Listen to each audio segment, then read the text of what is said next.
चाहे कोई माने या ना माने, धनु राशि वालों के लिए जुलाई के दूसरे सप्ताह में ये 3 बड़ी घटनाएं होकर रहेंगी। सारे काम छोड़कर अभी तुरंत वीडियो देखें। हाँ दोस्तों, धनु राशि वालों के लिए जुलाई का महीना बहुत अद्भुत है। इनके जीवन में बहुत सारे चेंजेस आने वाले हैं। इनकी ज़िंदगी में जो बदलाव आ रहा है, इसके बारे में इन्होंने सपने में भी नहीं सोचा होगा। तो आइए जानते हैं। पूरे वीडियो को अच्छे से देखें, वीडियो को कहीं पे भी स्किप ना करें। जब तक आप किसी भी चीज़ की पूरी जानकारी नहीं लेते हैं, तब तक उसका कोई भी रिजल्ट आपको नहीं मिलता है।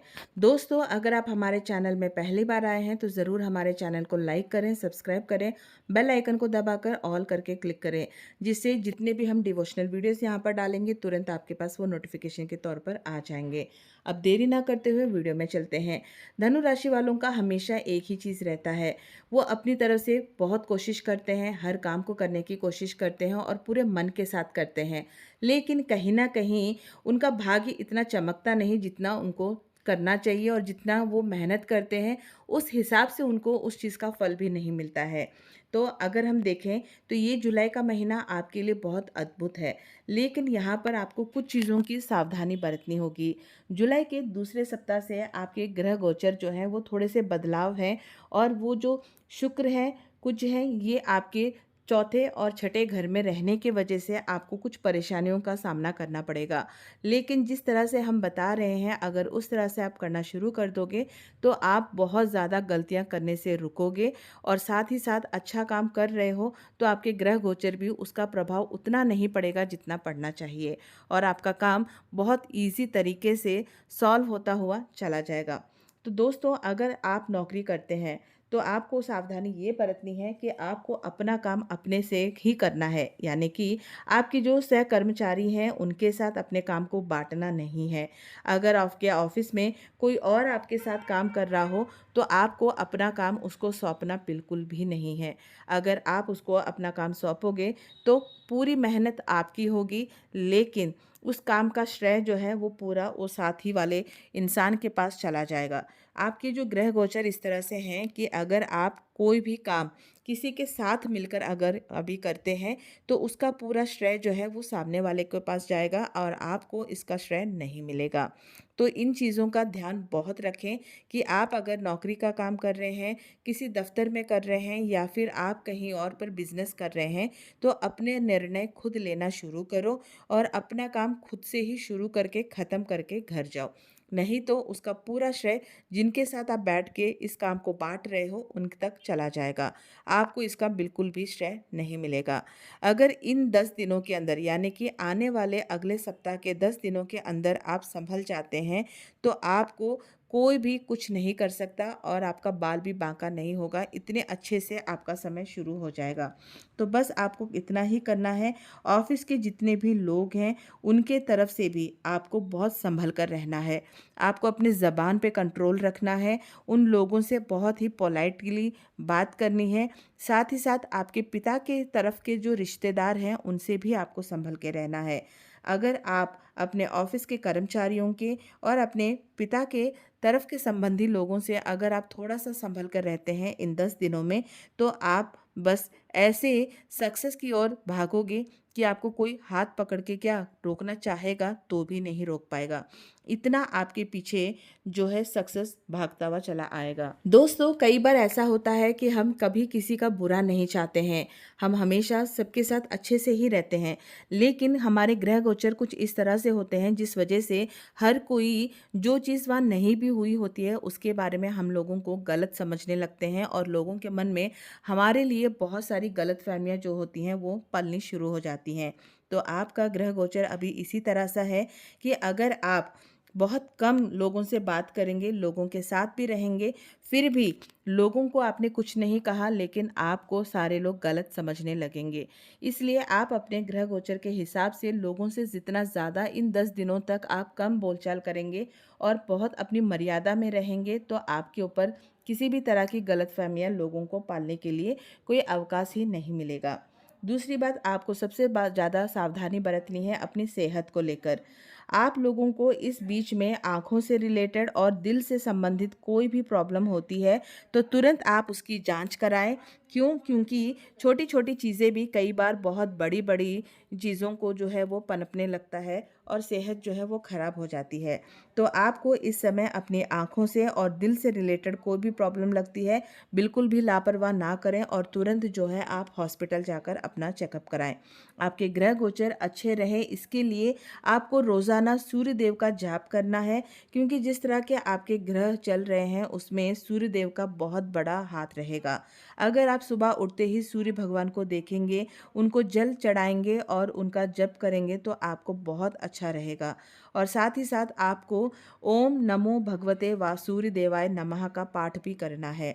अगर आप रोज़ सुबह उठकर सूर्य भगवान को जल अर्पित करते हैं और 21 बार इस मंत्र का जाप करते हैं तो आपको बहुत अच्छे इसके फ़ायदे मिलेंगे। और साथ ही साथ आपको करना है, गौ माता जो अगर आपको दिखती हैं, अगर आपके घर के आसपास भी कहीं पे रहती हैं तो आपको गौ माता को गेहूं के साथ गुड़ मिलाकर उनको खिलाना है।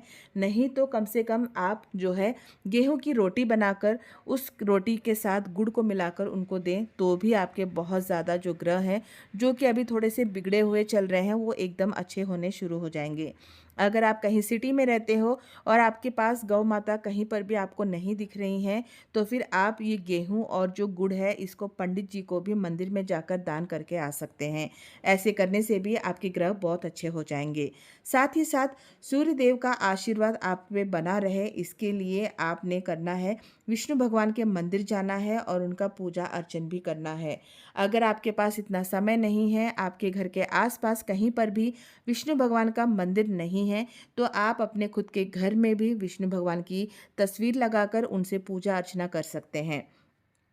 जो लोग अभी स्टूडेंट हैं या फिर जो लोग अभी जॉब कर रहे हैं, ये बहुत ज़्यादा ध्यान रखें कि आपकी जो भी शुरुआत का काम है, यानी कि आप जितना भी प्रयास करोगे अभी आपको उसके संबंधित फल नहीं मिलेंगे।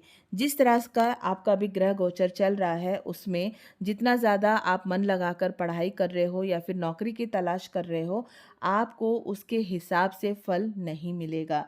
क्योंकि आपका जो बुध है वो अभी 7वें और 8वें घर पर है, जो कि साथ काम करने में फ़ायदा कभी भी नहीं देता। अगर आप स्टूडेंट हो और आप कंबाइंड स्टडीज़ कर रहे हो, लोगों के साथ बैठकर पढ़ाई कर रहे हो और आप बहुत जी जान से कर रहे हो तो भी, क्योंकि बुध जो है कभी भी 7वें 8वें घर पर रहता है तो वो अपने साथ किसी का साथ नहीं मंजूर करता, उसे अकेले ही रहना पसंद होता है।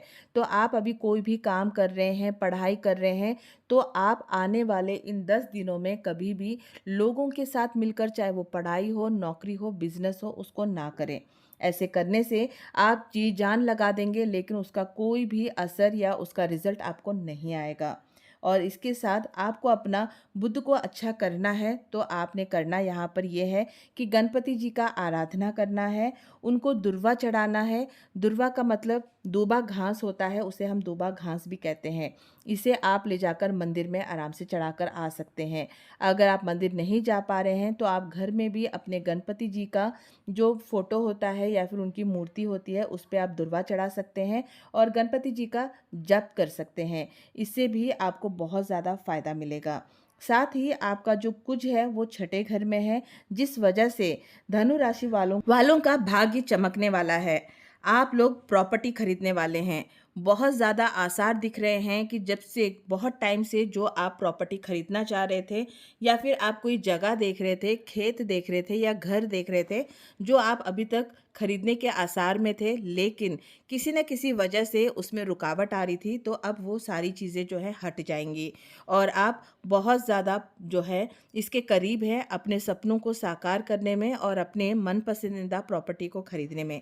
इसके अलावा अगर आप अपने खुद का कोई जायदाद, चाहे वो खेत हो, कुछ भी घर हो, उसे आप बेचने की बहुत टाइम से कोशिश कर रहे थे और उसमें बहुत ज़्यादा अड़चनें आ रही थी, तो अभी वो भी सॉल्व होने वाला है। बेधड़क किसी भी अड़चन के अलावा आप आराम से अपनी प्रॉपर्टी को बेच पाएंगे। और जो लोग अभी रियल एस्टेट में काम कर रहे हैं उनके लिए भी बहुत अच्छे आसार यहाँ पर नज़र आ रहे हैं, क्योंकि जैसे ही कुछ आपके 7वें और 8वें घर में है, तो ये आपको बहुत ज़्यादा बोलते हैं ना कि लग्ज़रियस लाइफ़ की तरफ लेकर जाता है, आपको बहुत ज़्यादा संपत्ति की तरफ लेकर जाता है। इसके अलावा शुक्र ग्रह जो है वो भी आपके 9वें घर में है, जो कि आपको बहुत ज़्यादा ऐशो-आराम की ज़िंदगी की तरफ प्रदर्शित करता है। आपके फैमिली रिलेशन को भी बहुत अच्छा करता है। शुक्र का मतलब ही यही होता है, लेकिन जैसे हम सबको पता है कि शुक्र जो है वो राक्षसों के अधिपति हैं, तो कहीं न कहीं उसका कुछ न कुछ लक्षण इंसानों में ज़रूर दिखता है जब शुक्र प्रभाव हमारे ऊपर बहुत ज़्यादा होता है। कहीं न कहीं इंसान जब बहुत ज़्यादा पैसा देखता है या फिर उसके सारे बिगड़ते हुए काम अच्छे बनने लगते हैं, तो उसके अंदर अहंकार नाम की चीज़ भी आ जाती है। ये कहीं न कहीं लोगों को नीचे गिराने का काम करती है, इसलिए इसमें थोड़ी-सी सावधानी बरतें। शुक्र ग्रह को मजबूत होते हुए साथ ही साथ उसके कोई भी गलत प्रभाव आपके ऊपर ना आए, इसके लिए आपने बहुत ज़्यादा सावधानी बरतनी है। और साथ में जिस तरह का आपका कोई भी काम रुका हुआ था, वो बनते काम दिखेंगे आपके, बिगड़ते हुए काम अच्छे खासे बनने लगेंगे। आपका अभी तक अपनी फैमिली के साथ, माँ-बाप के साथ, भाई-बहन के साथ या रिश्तेदारों में या पति-पत्नी में जो भी अड़चनें थीं, वो सारी अभी निकल जाएँगी। आप लोगों का आपसी रिश्ता बहुत अच्छा हो रहेगा। बहुत ज़्यादा आप लोगों में जो भी बहस होती थी, वो अब नहीं होगा। बहुत अच्छे से आपके रिलेशन में चीज़ें सुधरने लगेंगी और आपसी प्यार जो है वो अच्छे से बढ़ने लगेगा। इसके अलावा हम लोगों को कुछ चीज़ें हैं जिसकी सावधानी बरतनी है। कहा जाता है हमारे शास्त्रों में कि सुबह उठते ही जो चीज़ हम देखते हैं ना, उसका प्रभाव भी हमारी ज़िंदगी में पूरे दिन में बहुत ज़्यादा रहता है। तो कौन सी चीज़ है जिसे हमें सुबह उठते देखनी चाहिए और उनके किस तरह के प्रभाव हमारे पूरे दिन में रहता है, आइए अब हम वो जानते हैं। बहुत सारे लोग इन सब चीज़ों को मानते नहीं हैं, लेकिन सच में हमारे शास्त्रों में इसके बारे में बहुत ही अच्छे से पूरे विस्तार से इसके बारे में बताया गया है। सुबह उठते ही हमें सबसे पहले अपनी हथेलियों को देखना चाहिए, क्योंकि हथेलियों में बहुत ज़्यादा जो है बोलते हैं कि ब्रह्मा विष्णु महेश तीनों स्थिर पड़े रहते हैं। तो हमें हमेशा सुबह उठते ही अपनी दोनों हथेलियों को जोड़ते हुए उसका अर्धचंद्र आकार जैसे ही बनता है उसको देखना चाहिए और अपने माथे से अपने सर पे लगाना चाहिए। उसके बाद जो आपके इष्ट देव है या फिर आपके कुल देव है, उनका नाम स्मरण करना चाहिए। और जैसे ही अगर आप बिस्तर से उठ रहे हैं, तो सबसे पहले हमें धरती माँ का जो है धन्यवाद करना चाहिए, और वो भी ऐसे करना चाहिए अगर आप बिस्तर पर हो, मानिए कि आप लेटे हैं और आपने दोनों पैर को नीचे रखना है, तो धरती पर रखने से पहले आपको अपना खुद का जांच करना चाहिए, अपने नाक के पास हाथ रखना चाहिए और उसमें से जब आप श्वास बाहर निकाल रहे हो, कौन सी नली से, दाहिने से या बाहिने से, कहाँ से अच्छी हवा आ रही है। कई बार होता है अगर आप ध्यान से देखें तो कभी भी किसी भी इंसान के दोनों नाक के जो छिद्र होते हैं उसमें से एक साथ हवा नहीं निकलती है, बराबर मात्रा में नहीं निकलती है। जानकर बहुत आश्चर्य लग रहा होगा, लेकिन एक बार ज़रूर आप इसे ट्राई करके देखें। जब हम अपने नाक से श्वास छोड़ते हैं तो उस समय एक नाक से ज़्यादा श्वास निकलती है और दूसरे नाक से थोड़ी कम निकलती है। तो जहाँ से ज़्यादा निकल रही है उस पैर को ही हमें सबसे पहले धरती पर रखना चाहिए। सुबह उठते ही आपको अपने दोनों हथेलियों को जोड़ना है, अपने कुल देवता या फिर इष्ट देवता को स्मरण करना है।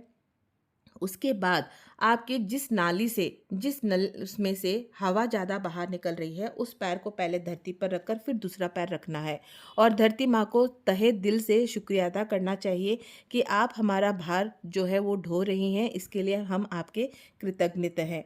इस चीज़ को हमेशा करना चाहिए और अपने साथ अपने बच्चों को भी इन चीज़ों के बारे में बताना चाहिए। इसके साथ अगर हम सो के उठने के बाद कमरे से अगर सीधा बाहर जा रहे हैं, तो हमें अगर जलती हुई लौ दिखती है, जलती हुई जोत दिखती है, तो वो बहुत शुभ माना जाता है। बहुत सारे लोग अपने घर में अखंड जोत लगाते हैं, वो बहुत अच्छा होता है। जिस घर में अखंड जोत जलती है उस घर का कोई भी कुछ नहीं कर सकता, अकाल मृत्यु कभी नहीं उन घर के लोगों को छू सकती है। और जिस घर में अखंड ज्योत चलती है वहाँ पर हमेशा बुरे लोगों का, बुरे विचारों का कोई काम नहीं रहता। अखंड ज्योत हमेशा आपका जो है सुरक्षित तरीके से रक्षा करती है। इसलिए अगर आपके घर में जोत है तो ज़रूर जोत को देखिए। सुबह उठते ही अगर अग्नि का दर्शन हो तो उससे भला और कुछ नहीं होता। दूसरा, हमारे शास्त्रों में बताया गया है कि अगर सुबह उठने के बाद अगर हम बाहर जाते हैं, अपने घर के लोगों को छोड़कर बाहर की दुनिया के लोगों को देखते हैं, उस समय पे अगर हम कपिल गौ को देखें तो बहुत अच्छी बात होती है। अगर आपको वो नहीं दिखता है तो कम से कम सीधा गौ माता को भी अगर आप देखते हैं तो उनके दर्शन होते हैं, तो आपका जीवन धन्य हो जाता है, बहुत अच्छा शुभ माना जाता है। इनके अलावा अगर पंडित जी भी आपको कहीं दिख जाते हैं या कोई विद्वान दिखते हैं तो भी आपका जो जीवन होता है वो सफल हो जाता है। इसके अलावा और भी बहुत सारी चीज़ें हैं जिनको अगर हम सो के उठते ही अगर देखते हैं तो उसका प्रभाव हमारे पूरे दिनचर्या पर रहता है। जैसे कि सुबह उठते ही अगर हम सोना देखते हैं तो भी बहुत अच्छा होता है। इसके लिए आपको कहीं अलग से जाकर देखने की ज़रूरत नहीं। आजकल जो गृहिणियां हैं वो भी अपने गले में मंगलसूत्र डालती हैं, रिंग पहनती हैं, अंगूठियां पहनती हैं, तो आदमी लोग भी पहनते हैं। तो आपको अपने बिस्तर से उठकर जब आप जा रहे होते हैं, धरती माँ को प्रणाम कर लिए होते हैं, उसके बाद अपने गले का मंगलसूत्र या आपके हाथों की अंगूठी जो सोने से बनी है उसको अगर आप देखते हैं तो बहुत अच्छी बात होती है। सोना साक्षात लक्ष्मी देवी का स्वरूप होता है, जिससे आपके ऊपर हमेशा लक्ष्मी माता की कृपा बनी रहती है। इसके अलावा अगर आप सो के उठने के बाद अपनी किचन में जाते हैं और वहाँ पर अगर आप सबसे पहले घी को देखते हैं तो भी बहुत शुभ लाभ होते हैं। अगर वो घी गौ माता का हो तो और भी शुभ होता है, शुभ माना जाता है। तो सुबह उठते ही अगर हम किचन में जाकर घी को देखेंगे तो हमारा पूरा दिन बहुत अच्छा जाता है। इसके अलावा पानी, पानी को भी अगर हम सुबह सो के उठते ही देखते हैं तो भी हमारे लिए बहुत शुभ माना जाता है। अगर हम कहें तो हम तो ये बोलेंगे कि अगर आप सोने से पहले कोई भी एक ग्लास पानी में या एक छोटे से कटोरे या प्लेट में आप पानी भरकर रखें, सुबह सो के उठने के बाद जैसे ही आपने अपने हथेलियों को देख लिया, इष्ट देव को जान लिया और उसके बाद धरती माँ को शुक्रिया अदा कर लिया, तो अपना ही प्रतिबिंब उस पानी में देखें और बाद में उस पानी को ले जाकर फेंक दें। ऐसे करने से आपके ऊपर चढ़ी हुई कोई भी बुरी नज़र, बुरी ताकत या रात भर कोई भी नेगेटिविटी होती है, वो सब कुछ उस पानी के थ्रू चला जाता है। तो ये ज़रूर करके देखिएगा, आपको इसका असर बहुत अच्छे से दिखेगा। इसके अलावा अगर आप सो के उठ रहे हैं, जिस कमरे में आप सो रहे हैं अगर वहाँ पर सीधा सूर्य की किरणें आती हैं या सूरज का उजाला आपको दिखता है तो फिर उस घर में कभी भी नेगेटिविटी नहीं रहती, ना ही उस घर के लोग कभी बीमार पड़ते हैं। ऐसा अगर आपका है तो बहुत अच्छा है, नहीं तो जहाँ पर सूर्य की किरणें आपके घर में आती हैं वहाँ जाकर खड़े होकर ज़रूर उनके दर्शन करें। इसके अलावा अगर आप सुबह सो के उठने के बाद पीली सरसों, सरसों में 2 तरह के होते हैं, उसमें काली सरसों भी होती है, पीली सरसों भी होती है। अगर आप सुबह उठकर पीली सरसों को देखते हो तो आपका दिन बहुत अच्छा जाता है। जो कार्य में आपके बाधाएँ, अड़चनें आ रही थी, जो काम नहीं हो रहा था, जितनी भी बाधाएँ आ रही थी, सारी बाधाएँ हट जाएँगी, सारे काम आपके बहुत अच्छे से होने शुरू हो जाएँगे। इसके अलावा आपके जो इष्ट देवता हैं, उनको हमेशा आपने स्मरण करना है। एक बात हमेशा ध्यान में रखिए, अगर हमारे पितृ और हमारे इष्ट देवता हमेशा हमसे प्रसन्न रहेंगे तो हमारे कभी भी किसी भी काम में कोई अड़चन नहीं आएगी। अगर हमारे काम में बार बार अड़चनें आ रही हैं, आप पूरी मेहनत कर रहे हो लेकिन आपके काम बनते बनते बिगड़ रहे हैं, इसका मतलब आपसे आपके इष्ट देव अलग, वैसे ही आपके जो है पितृ हैं वो बहुत ज़्यादा दुखी हैं। तो उनको प्रसन्न करने के लिए आपने हर रोज़ रात को सोने से पहले आपकी जो घर का चौखट होता है, उस चौखट में आपने थोड़ी सी पीली सरसों जो है डालकर उस चौखट के बाहर एक गिलास पानी को वहाँ पर रख देना है। अपने पितरों को और अपने कुल देव को वहाँ पर आपने याद करना है, उनके नाम से वहाँ पर एक लोटे में जल डालकर उसमें थोड़ी सी पीली सरसों डालकर रख देना है। ये आपके पितरों को सीधा जाकर पहुँचता है, जिससे वो बहुत ज़्यादा खुश होते हैं और आपके ऊपर अपना आशीर्वाद हमेशा बनाए रखते हैं। तो दोस्तों, धनु राशि वालों को किस तरह की सावधानियां बरतनी हैं, किस तरह की गलतियां नहीं करनी है, आपको समझ आया। हमेशा याद रखें, जितना आप लोगों के बारे में अच्छा सोचते हैं, हमेशा ज़रूरी नहीं आपको भी उतना अच्छा उसका रिजल्ट मिले। हमेशा हमें सबसे पहले अपना, अपने परिवार का देखना है। अगर हम अच्छे से रहे तभी हम 4 लोगों की मदद करने के लायक बनते हैं। और धनु राशि वालों के लिए ये समय बहुत ज़्यादा ही सावधानी बरतने वाली है, क्योंकि इनका मिला-जुला ग्रह गोचर जो है वो चल रहा है। जिस वजह से इनके पीछे जिस तरह से खुशियाँ आती रहेंगी, उसके पीछे-पीछे इनको सावधानियाँ भी बरतनी होंगी, नहीं तो जितनी ज़्यादा खुशियाँ इनके पास आ रही हैं, उनको एकदम से ढेर होते हुए देर नहीं लगेगी। तो दोस्तों, धनु राशि वालों को हमेशा इस चीज़ का ध्यान रखना चाहिए, आप जो भी काम कर रहे हैं उसको पहले ही कभी भी किसी को ना बताएं और अपना काम करें, खुद से करें। अगर किसी काम की शुरुआत आपने खुद की है तो उसकी ख़त्म भी आपको ही करना है। तो धनु राशि वालों को, अगर आप लोगों को हमारा ये वीडियो पसंद आया तो ज़रूर हमारे इस वीडियो को लाइक करें, चैनल को सब्सक्राइब करें, बेल आइकन को दबाकर ऑल करके क्लिक करें। आपकी जान पहचान में कोई धनु राशि वाले हैं तो ज़रूर उनके साथ इस वीडियो को शेयर करें और कमेंट बॉक्स पर जाकर ज़रूर आप इस चीज़ को, जो आपके इष्ट देव हैं या आपके जो कुल देवता हैं, उनका नाम वहाँ पर 3 बार लिखें, जिससे उनका आशीर्वाद हमेशा आप तक बना रहे। अगर वीडियो पसंद आए तो ज़रूर लाइक करें। धन्यवाद दोस्तों।